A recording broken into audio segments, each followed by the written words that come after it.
सनातन संसार में आपका स्वागत है। अष्टावक्र गीता प्राचीन भारतीय दर्शन का एक गहन आध्यात्मिक ग्रंथ है, जिसका श्रेय ऋषि अष्टावक्र को दिया जाता है। यह ग्रंथ आध्यात्मिक ज्ञान की खोज करने वाले राजा जनक और प्रबुद्ध ऋषि अष्टावक्र के बीच बातचीत के रूप में संरचित है। इस संवाद के माध्यम से अष्टावक्र स्वयं, दुनिया और मुक्ति के मार्ग की प्रकृति को प्रकट करते हैं। अनुष्ठानों, कर्तव्यों या नैतिकता पर ध्यान केंद्रित करने वाले कई अन्य ग्रंथों के विपरीत अष्टावक्र गीता प्रत्यक्ष आत्म साक्षात्कार पर जोर देती है और आध्यात्मिकता के लिए एक गैरद्वैतवादी अद्वैत दृष्टिकोण प्रदान करती है। क्या आप जानते हैं कि अल्फा टब नामक एक मंच और एक उत्पाद है जो आपके बच्चे को कम उम्र में ज्ञान और शब्दावली के बारे में बहुत कुछ सीखने में मदद करता है, अंत में एक आश्चर्य के लिए बनी रहें। इसके मूल में अष्टावक्र गीता सिखाती है कि सच्चा आत्मा सभी सांसारिक अनुभवों और पहचानों से परे है। यह शुद्ध चेतना है जो भौतिक दुनिया, मन या भावनाओं से अछूती है। यह ग्रंथ निरंतर साधकों को उनके दिव्य स्वरूप का बोध कराने और माया के भ्रम से पार पाने के लिए मार्गदर्शन करता है, जो उन्हें भौतिक संसार से बांधता है।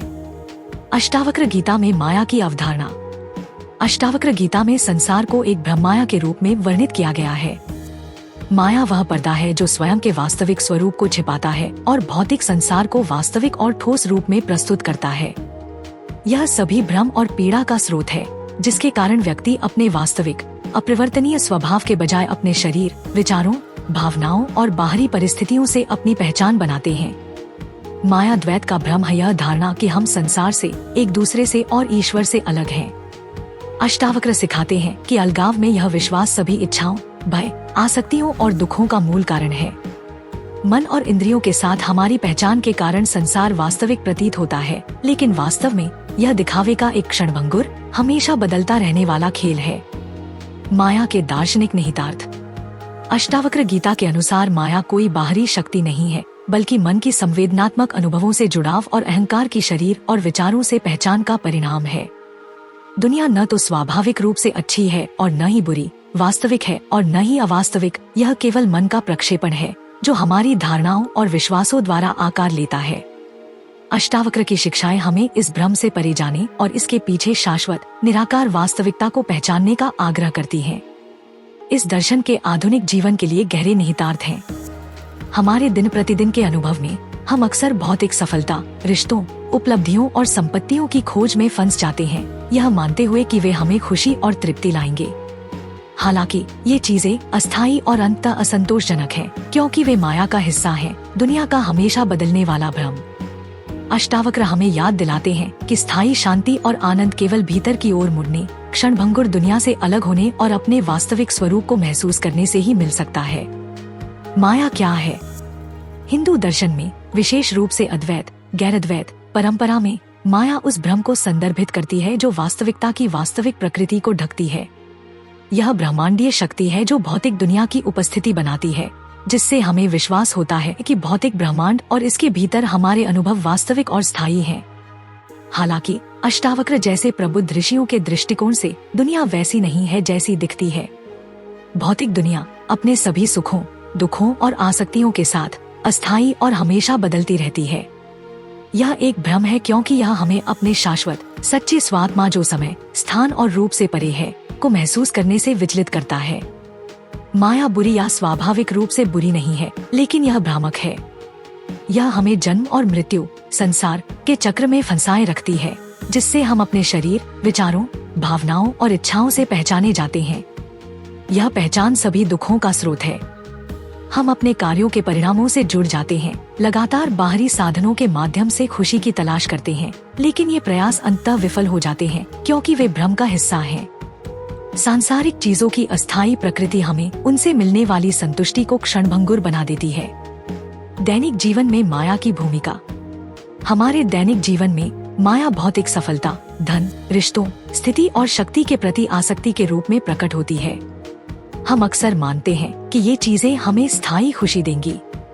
हालांकि अष्टावक्र हमें याद दिलाते हैं कि जब हम दुनिया से जुड़ सकते हैं और इन चीजों को प्राप्त भी कर सकते हैं, तो वे हमें कभी भी सच्ची संतुष्टि नहीं दिला पाएंगे क्योंकि वे माया के दायरे से संबंधित हैं। वे अस्थायी हैं और उनसे चिपके रहने से दुख होता है जब वे अनिवार्य रूप से फीके पड़ जाते हैं। माया मन के माध्यम से भी काम करती है, जो लगातार बेचैन रहता है और नए अनुभवों की तलाश करता है। मन इच्छाएं, भय और चिंताएं पैदा करता है, हमें वर्तमान क्षण से दूर खींचता है और हमें भविष्य के लक्ष्यों का पीछा करने या पिछली असफलताओं पर ध्यान केंद्रित करने के लिए मजबूर करता है। लालसा और घृणा का यह चक्र हमें असंतोष की स्थिति में फंसाए रखता है, चाहे हम भौतिक दुनिया में कितना भी हासिल कर लें। माया पर कैसे विजय प्राप्त करें? अष्टावक्र गीता माया पर विजय प्राप्त करने का मार्ग प्रस्तुत करती है, जिसके लिए संसार का त्याग करने या जीवन से विमुख होने की आवश्यकता नहीं होती। इसके बजाय इसमें हमारी जागरूकता में बदलाव शामिल है, भौतिक संसार के भ्रम से परे हमारे वास्तविक स्वरूप का बोध। अष्टावक्र द्वारा सिखाई गई माया पर विजय प्राप्त करने के लिए यहाँ मुख्य कदम दिए गए हैं। शरीर और मन से तादात्म्य न रखना। माया पर विजय प्राप्त करने का पहला कदम शरीर और मन से तादात्म्य न रखना है।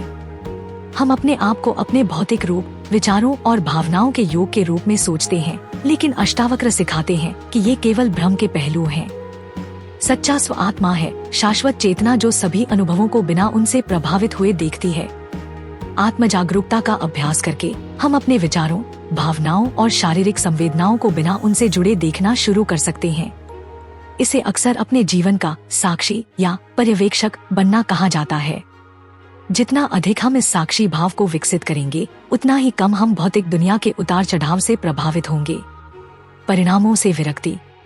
माया पर विजय पाने की सबसे महत्वपूर्ण शिक्षाओं में से एक है विरक्ति का विचार। अष्टावक्र हमें परिणामों से आसक्ति के बिना अपने कर्म करने की सलाह देते हैं। भगवद गीता में भगवान कृष्ण अर्जुन को ऐसी ही सलाह देते हैं। उन्हें सफलता या असफलता की चिंता किए बिना अपने कर्तव्य पर ध्यान केंद्रित करने के लिए कहते हैं। माया पर विजय पाने के लिए यह सिद्धांत महत्वपूर्ण है, क्योंकि यह हमें इच्छा और निराशा के अंतहीन चक्र से मुक्त करता है। विरक्ति का अर्थ उदासीनता या आलस्य नहीं है।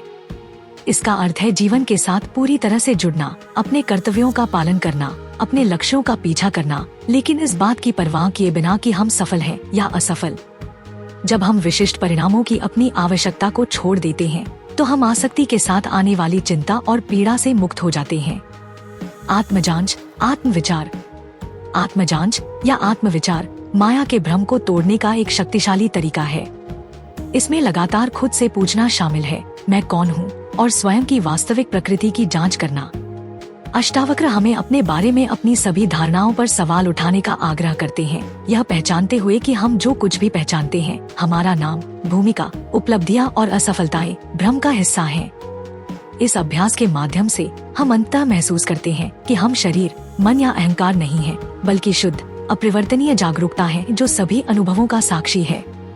यह एहसास माया को पार करने की कुंजी है, क्योंकि यह हमारी पहचान को क्षणिक, भ्रामक दुनिया से शाश्वत, अपरिवर्तनीय आत्म में बदल देता है। सहज अस्तित्व में रहना। अष्टावक्र सिखाते हैं कि माया से मुक्ति कोई ऐसी चीज नहीं है जिसे प्रयास या संघर्ष के माध्यम से प्राप्त किया जा सके। इसके बजाय यह सहज अस्तित्व की एक अवस्था है जो स्वाभाविक रूप से तब उत्पन्न होती है जब हम प्रयास करना बंद कर देते हैं और अपने वास्तविक स्वभाव में आराम करते हैं। जब हम शुद्ध जागरूकता की इस अवस्था में स्थित होते हैं, तो दुनिया और उसके भ्रम हमें प्रभावित नहीं कर सकते। सहज अस्तित्व की अवस्था में हम बिना किसी भय, इच्छा या आसक्ति के सहज रूप से कार्य करते हैं। हमारे कार्य हमारे सच्चे सुखी अभिव्यक्ति बन जाते हैं और हम अब बाहरी दुनिया के उतार चढ़ाव से प्रभावित नहीं होते हैं। यह सहज समाधि की अवस्था है, जहां आत्मज्ञान हमारे जीने का स्वाभाविक तरीका बन जाता है। माया पर महारत हासिल करके हम जो चाहते हैं उसे प्राप्त करना। एक बार जब हम माया के भ्रम को देख लेते हैं और भौतिक दुनिया से अपने लगाव को दूर कर लेते हैं, तो हम अपने मन पर महारत हासिल कर लेते हैं। यह महारत हमें जीवन में जो कुछ भी चाहिए उसे प्रकट करने की अनुमति देती है, चाहे वह सफलता हो, धन हो, स्वास्थ्य हो या आध्यात्मिक विकास हो।